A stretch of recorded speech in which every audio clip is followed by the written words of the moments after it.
Kenapa gue jadi sholat segala macam juga karena supir gue juga sih. Kenapa? Jadi karena dia tuh semenjak dia, jadi kan dia tuh awalnya kan ngerokok, ngopi segala macam kan, lalalala. Pokoknya satu masa dia tahu-tahu kena jantung dia tuh dirawat kena jantung. Akhirnya dia drop kan, dia drop dia mungkin kayak ada sedih-sedihnya juga. Akhirnya dia stop ngerokok, terus dia mulai sholat. Terus akhirnya gue ajak dia berangkat umroh bareng. Nah jadi dia itu kayak udah teman gua gitu kayak dulu zaman Covid, gua Covid dia ikut Covid. Karena kan gua tuh nggak demen punya asisten, Mas. Lu tau gua dari dulu gua nggak demen tuh. Sebenarnya gua punya asisten diikutin tuh gua nggak demen. Gue tiap hari-hari gue udah berangkat sampai lokasi gue udah pakai baju ini aja udah. Di mobil gua nggak ada baju, nggak ada apa, nggak dapet, gue nggak ada asisten, gue nggak gila-gila diambil minum, satu permen, satu lip gloss, nggak ada. Gue biasa aja.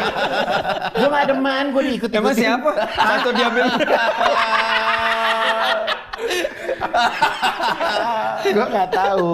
Ya kan kalau artis gitu. Iya. Ya Tapi kan? lu terlalu spesifik. Terlalu spesifik.